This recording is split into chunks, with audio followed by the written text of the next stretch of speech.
لله وكفى والسلام على عباده الذين اصطفى أما بعد فأعوذ بالله من الشيطان الرجيم بسم الله الرحمن الرحيم يا أيها الذين آمنوا اتقوا الله ولتنظر نفس ما قدمت لغد واتقوا الله إن الله خبير بما تعملون صدق الله العلي العظيم. حضرات گرامی معزز سامعین، بزرگوں اور نوجوان دینی اور اسلامی بھائیوں، قرآن کریم کی ایک آیت ہے جس میں اللہ رب العزت نے تمام مسلمانوں کو مخاطب فرمایا. مسلمان چاہے دیندار ہوں یا غیر دیندار ہوں، تعلیم یافتہ ہوں یا غیر تعلیم یافتہ ہوں، اور کسی بھی طبقے سے اور کسی بھی جماعت سے ان کے تعلق کو سب کو اللہ نے مخاطب کر کے فرمایا مسلمانوں تم اللہ سے ڈرو اتقوا اللہ. اور اس کے بعد اللہ تعالیٰ فرماتے ہیں کہ ہر آدمی یہ دیکھے کہ اس نے کل کے لیے یعنی آخرت کے لیے کیا تیاری کی ہے، کیا اس نے آگے بھیجا ہے. وَلْتَنْظُرْ نَفْسٌ مَا قَدَّمَتْ لِغَدٍ. انسان جوانی میں ہے تو وہ آگے کی تیاری کرتا ہے کہ کل اگر مجھ پر کوئی بیماری آ گئی، کل بڑھاپا میرے سر پہ آئے گا، اگر بچوں نے ساتھ نہ دیا، حالات نے مجھے گھیر لیا، بیماریوں نے اپنی جکڑ میں لے لیا، مصیبتوں نے گرفتار کر لیا، تو میرا ہوگا کیا. اس کے لیے وہ کچھ نہ کچھ تیاری کر کے رکھتا ہے.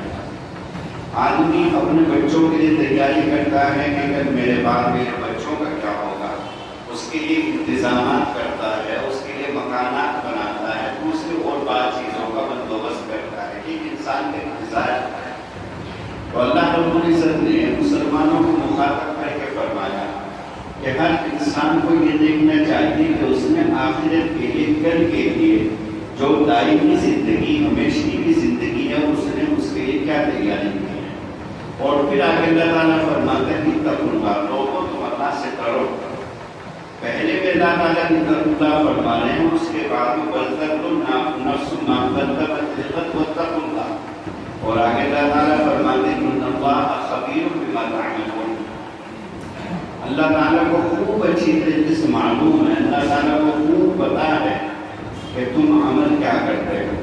تمہاری تاریکیاں، تمہاری اندھیریاں اور تمہاری تنہائیاں اور تمہاری خلوتیں کیسی گزرتی ہیں، اور جب تم لوگوں کے درمیان بیٹھتے ہو تو تمہارا انداز کیا ہوتا ہے. اللہ کو خوب معلوم ہے.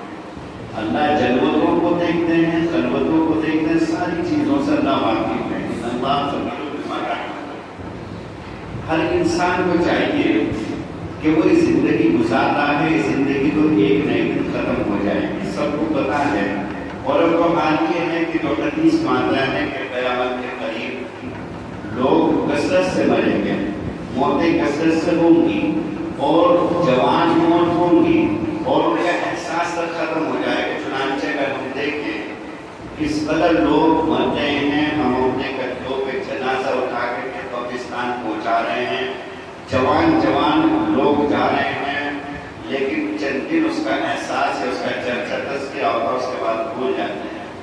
بلکہ اس کا احساس ہونا بھی بند ہو گیا. لوگوں کو اس معنی کر کے روز آنے کسی نہ کسی سے خبر ملتی رہتی ہے کہ فلاں رشتے دار تھا، اس کا انتقال ہو گیا، فلاں ملنے والا تھا وہ چلا گیا، فلاں ہمارا جانے والا تھا وہ رخصت ہو گیا. کچھ نہ کچھ اطلاع ہر دوسرے تیسرے دن ملتی ہی رہتی ہے. ایک عام ماحول بن چکا. تو اس لیے جب کسی چیز کی کثرت ہوتی ہے تو اس کا احساس بھی رخصت ہو جاتا ہے. لیکن انسان کو چاہیے کہ وہ جو کر رہا ہے دنیا میں تو وہ اس چیز پر نظر کرے کہ کل آئندہ مجھے اللہ کے سامنے پیش ہونا ہوگا اور اللہ رب العزت سوالات کریں گے. تو اس کے لیے میرے پاس جواب ہے. کم از کم تنہائی میں 2-4 منٹ 5 منٹ اپنے محاسبے کی اور اپنا حساب لینے کے لیے آدمی نکالے تو صحیح، سوچے تو صحیح، چند منٹ تو سوچے کہ تیرے لوگوں کے ساتھ معاملات کیا ہیں. آج کل مسلمانوں کا معاملہ ایسا بن چکا کہ اگر کوئی کسی سے لے لیتا ہے یا کوئی کسی کے کام آ جاتا ہے مصیبت اور پریشانی کے وقت، اور کوئی کسی کو قرض دے دیتا ہے تو قرض تو واپس ہوتا ہی نہیں. بجائے قرض واپس ہونے کے اور الٹی اس سے دشمنی اور عداوتیں شروع ہو جاتی ہیں۔ کتنے واقعات ایسے ہیں کہ آپ کو کسی نے قرض دیا یا آپ نے کسی کو قرض دیا، شروع میں تو وہ کہے گا کہ ٹھیک ہے انشاءاللہ جلدی ہم انتظام کریں گے، اس کے بعد وہ باتوں پر وعدے کرے گا، اور ایک وقت وہ آئے گا کہ فون اٹھانا بند کرے گا، اور ایک وقت وہ آئے گا کہ آپ اس کے گھر جائیں گے، لوگوں کو جمع کریں گے، 2-4 ذمہ داروں سے کہیں گے، اور خام خواہ کے ایک خلش پیدا ہو جائے گی 50,000 روپے کے اوپر، 1,00,000-2,00,000 روپے کے اوپر، جو اچھا خاصا تعلق اور دوستانہ تھا وہ ختم ہو جائے گا۔ یہ ایک مسلمان کی پہچان بن چکی ہے۔ ایک واقعہ لکھا ہوا میں نے پڑھا کہ ایک یہودی کا اور ایک مسلمان کا کانٹیکٹ ہوا۔ یہودی نے مسلمان کو کہا کہ میرے مکان کا کام تم 2.5 مہینے میں پورا کر دینا، جو کام تھا اس کا پینٹ وغیرہ کا POP کا، کہ 2.5 مہینے میں میرے مکان کا کام پورا کر دینا، مجھے اپنے مکان کا کچھ فنکشن وغیرہ کچھ کرنا ہے، وہ میں اپنے مکان بھی ہی کروں گا۔ اور معاملہ طے ہو گئے، کتنے پیسے ملیں گے، ٹھیکے کو، وہ سب بات طے ہو گئی، کانٹیکٹ ہو گئی۔ اس کے بعد میں پھر کام شروع ہو گیا۔ مسلمان نے بھی وعدہ کر لیا کہ آپ 2 مہینے کی بات کرنا، میں 2.5 مہینے کے بجائے میں 2 مہینے میں کام پاری کر دوں گا۔ لیکن اتفاق کی بات کہ کام وہ کھینچتے 2 مہینے ہوئے، 2.5 مہینے ہوئے، 4 مہینے ہوئے، 6-7 مہینے میں جا کر کے وہ کام پورا ہوا۔ اور وہ یہودی اس کو بار بار کہتا تھا کہ میرا وہ فنکشن، میرا وہ پروگرام قریب آ رہا ہے، کام ذرا جلدی فارغ کرو، لیکن وہ کام پورا نہیں ہوا۔ آخر وہ دوسری جگہ اس نے انتظام کر لیا، وہ پروگرام پورا ہو گیا۔ جب اس نے یہاں کام پورا کیا اس مکان میں، اب یہ پیسے لینے کے لیے یہودی کے پاس پہنچا۔ یہودی نے اس کو ٹلانا شروع کر دیا کہ 8 دن کے بعد آنا، یا 8 دن کے بعد پہنچا کہ 10 روز کے بعد آنا، کہ 10 روز کے بعد پہنچا۔ تو جس طریقے سے اس یہودی کو اس مسلمان نے ذہنی اور نفسیاتی طور سے پریشان کیا تھا، کہ اس یہودی نے اس مسلمان کو پریشان کرنا شروع کیا، پیسے اب وہ نہیں دیتا۔ جب یہ پریشان ہو گیا، اس کے پاس چکر لگاتے لگاتے تو اس نے اپنے کسی دوست سے مشورہ کیا کہ اب میں کیا کروں، وہ پیسے دینے کے لیے تیار نہیں، اتنی مرتبہ میں اس کے پاس جا چکا لیکن وہ پیسے دینے کے لیے آمادہ نہیں۔ انہوں نے کہا کہ ان سے ایک عالم ہے، یہودیوں کے عالم کو دبی کہا جاتا ہے، کہ تم فلاں دبی کے پاس چلے جاؤ، اس کے سامنے اپنی شکایت رکھو، ممکن ہے وہاں سے کچھ حل ہو جائے۔ چنانچہ یہ مسلمان یہ شخص اس دبی کے پاس پہنچا اور اپنی پوری تفصیل، اپنا پورا واقعہ سنایا۔ اس دبی نے کاغذ لیا، اس کاغذ پر کچھ لکھا، اس کو بند کر کے ایک لفافے میں کر کے، اور لفافہ بند کر کے اس کو دیا کہ جاؤ اور اس یہودی کو پہنچاؤ۔ اس یہودی نے وہ لفافہ کھولا اور جیسے اس کاغذ کو پڑھا، فوراً اندر گیا، اندر سے پوری رقم جتنی اس کی بنتی تھی وہ ساری کی ساری رقم لا کر کے رکھ دی، اور اس کے اوپر جواب لکھ دیا۔ ایک حرفہ برابر بھی اس سے کوئی بات نہیں گئی کہ دیکھو تم نے خلاف وعدہ کیا تھا، تمہاری یہ غلطی تھی، کچھ نہیں، نہ پیسے کم کیے، نہ کوئی بات کہی، چپ چاپ پوری کی پوری رقم لا کر کے دے دی، اور اس کا جواب لے کر کے لفافے میں بند کر کے وہ پرچا اور اس آدمی کو دے دیا کہ جاؤ تم نبی کے پاس چلے جاؤ، ان کو پہنچا۔ چنانچہ وہ نبی کو انہوں نے پہنچا دیا۔ اب مسلمان حیران ہے کہ میں اتنی مرتبہ اس کے پاس آ چکا تھا، لیکن اس نے مجھے بار بار تڑپایا، بار بار واپس کیا، کہ اس میں کیا چیز لکھی ہوئی تھی کہ جس کی وجہ سے اس نے فوراً میرے پیسے دے دیے۔ وہ اس یہودی کے پاس پہنچا اور اس سے اصرار کر کے معلوم کیا کہ مجھے یہ بتاؤ کہ تمہارے عالم نے، تمہارے لکھتے نے اس میں کیا لکھا ہے۔ تو اب جو اس نے لکھا ہے میں آپ کو سنانا چاہتا ہوں، اور ہر اس شخص کو سنانا چاہتا ہوں کہ جو وعدہ خلافی کو اپنی شان سمجھتے ہیں اور سمجھتے ہیں کہ میں نے اس کو پریشان کر کے رکھا، اب دیکھو بار بار چکر لگا رہا ہے، اب اس کو نہ نہیں آتا۔ اس نے لکھا تھا اس نبی نے اس یہودی کو مخاطب کر کے کہ تمہارے اندر یہ مسلمانوں کی عادت کب سے آ گئی، تمہارے اندر یہ مسلمانوں کی عادت کب سے آ گئی۔ تو مسلمانوں کی عادت، مسلمانوں کی خصلت ہے وعدہ خلافی کرنا، یہ اسلام کا مزاج نہیں، اسلام کی عادت نہیں۔ اسلام کی عادت پر اذا وعد وفا، وعدہ کر لے تو پورا کرے. یہ اسلام کی عادت، اسلام کا مزاج ہے. لیکن مسلمانوں کی عادت ہے اذا وعد اخلف، کہ جب وعدہ کرتے ہیں تو اب اس کی خلاف ورزی کرتے ہیں. کہ مسلمان کا اب پہچان بن گئی. تو اس لیے اس نبی نے اس میں لکھا ہے کہ تمہارے اندر یہ مسلمانوں کی عادت کب سے آ گئی کہ تم بھی وعدہ خلافی کرنے لگے. خبردار آئندہ مسلمانوں کی کوئی عادت اپنے اندر نہ لانا، اس کے پیسے واپس کرو. چنانچہ پڑھتے ہی اس کاغذ کو اور فوراً اس یہودی نے پورا کا پورا پیمنٹ جتنی ان کی رقم بنتی تھی ساری کی ساری واپس کر دی. تو میرے دوستوں، مسلمان کی جو پہچان تھی وہ اسلام کی صفات کے ساتھ تھی، اور اسلام کی صفات اور اسلام کی خوبیاں اور اسلام کی جو سربلندیاں تھیں، ان سے جب سے مسلمانوں نے اپنا رشتہ توڑنا شروع کیا تو سچی بات یہ ہے کہ غیروں نے تو اعتماد کرنا چھوڑ کے پہلے زمانے میں یہ تھا. ہمارے بچپن کی بات ہے، کوئی زیادہ پرانی بات نہیں کہہ رہا ہوں. جو بزرگ حضرات اس مجلس میں موجود ہیں ان کو اچھی طرح معلوم ہے. تقریباً 35 سال پہلے، 40 سال پہلے، ہمارا بچپن 40 سال پہلے 5-6 سال کا تھا، لیکن 35-36 سال ہو گئے تو اس وقت کی خوب باتیں یاد ہیں کہ پہلے تلاش کیا جاتا تھا. جب دو آدمیوں کے درمیان جھگڑا ہوتا تھا تو کہتے تھے کہ کسی گاڑی والے کو نمازی کو بلا کر کلاؤ، وہ فیصلہ کرے گا، وہ سچ بولے گا. وہ سچا آدمی ہے. جو مسجد کے قریب ہوتا تھا، جو گاڑی والا ہوتا تھا، اس کو لوگ سچا مانتے تھے. اور آپ لوگ اس زمانے کے اعتبار سے دیکھیں، میں کسی کے اوپر تنقید نہیں کر رہا ہوں، لیکن جو پہچان بن چکی ہے کہ آج کل کے فلاں گاڑی والا ہے، اس نے یہ کر لیا، فلاں مدرسے والا ہے یا فلاں جماعت والا ہے یا خانقاہ میں بھی جاتا ہے، صاحب اس نے میرے ساتھ ایسا کر لیا. نمازی بھی ہے اور جماعت میں بھی جاتا ہے اور خانقاہ میں بھی جاتا ہے، فلاں بزرگ کے پاس بھی آتا جاتا، اس نے میرے ساتھ دھوکا کر لیا. اب یہ پہچان بن چکی. 35-40 سال پہلے گاڑی والے کے اوپر اعتماد ہوتا تھا. آخر کیا وجہ ہوئی کہ اب دیندار کو امانتداری اور دیانتداری کے اندر اس کا اعتبار ختم ہو گیا. ایک واقعہ اور سنا کر اپنی بات کو ختم کرتا ہوں. ملک شاید بادشاہ گزاری ہے، میں واقعہ اس کے اوپر سنا رہا ہوں کہ آدمی کو اپنے سارے معاملات اسی دنیا میں ختم کر لینے چاہیے، اس لیے کہ آخرت میں اگر ایسا صافہ پڑ گیا تو 1 درہم 1 روپیے کے برابر.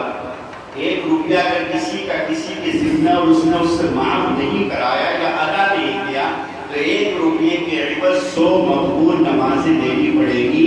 اب آپ اندازہ کیجئے کہ اولاً تو ہم نماز پڑھتے کتنے ہیں، پھر ان نمازوں کے اندر اخلاص اور خشوع کتنا ہے.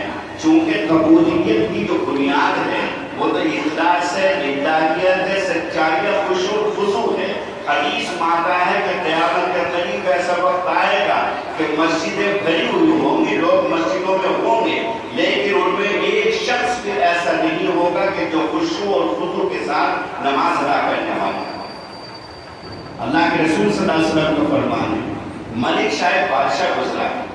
ایک مرتبہ وہ جنگلات میں صحراؤں میں نکل گیا، اپنے کچھ فوجیوں کو لے کر کے وہاں خیمہ زن ہوا، خیمے لگائے اور شکار کے لیے چلا گیا.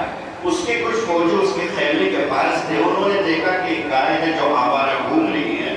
فوجیوں نے جب اس کے مالک کو دیکھا، کوئی مالک نظر نہ آیا تو انہوں نے اس گائے کو پکڑا، ذبح کیا، اس کا گوشت نکالا اور اس کو دھل کر کے انہوں نے کھا لیا.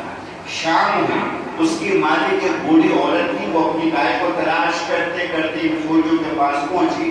پتا چلا کہ فوجیوں نے اس گائے کو کھا لیا ہے. تو فوجیوں سے وہ کہنے لگی کہ اللہ کے بندو، میرا تو گزر بسر اسی گائے پر تھا، کوئی اور میرا دوسرا کمانے والا نہیں. اب تم نے گائے کو ذبح کر کے کھا لیا، گائے تو واپس نہیں آ سکتی، لیکن گائے کی قیمت تم مجھے دے دو، کم از کم میں ایک گائے خرید کر اپنا گزر بسر کر لوں گا. فوجیوں نے منع کر دیا. اب وہ رونے لگی، کرے تو کیا کرے، جائے تو کہاں جائے. کسی نے کہا کہ 3 دن کے بعد کسی راستے سے ملک شاہ کی سواری گزرے گی. جب ملک شاہ یہاں سے گزرے تو اس کو روک کر کے تم اپنی فریاد اور اپنا قصہ ملک شاہ کے سامنے رکھ دیں. چنانچہ 3 دن کے بعد جب ملک شاہ وہاں سے گزر رہا تھا تو اتفاق کے طور سے اس راستے پر ایک پل تھا. اس پل کے اوپر وہ عورت بیٹھ گئے.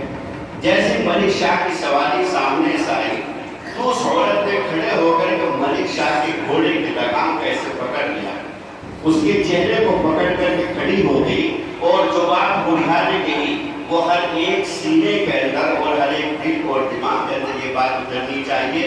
اس عورت نے یوں کہا کہ ملک شاہ، میرا اور تیرا ایک معاملہ ہے، اگر تو چاہے تو دنیا کے کسی ملک کے اوپر اس معاملے کو حل کر، ورنہ تو یاد رکھ کر قیامت کے روز جب تو پل صراط سے گزرے گا، اللہ کی عدالت ہوگی، اللہ کے سامنے پل صراط کے اوپر اسی طریقے سے تجھے پکڑ کر کے کھڑی ہو جاؤں گی، جب تک تو میرا معاملہ صاف نہیں کرے گا میں تجھے پل صراط سے گزرنے نہیں دوں گی۔ یہ تو بڑھیا کی بات تھی، یہ تو بڑھیا کی بات تھی جو اس نے ملک شاہ کو تھی۔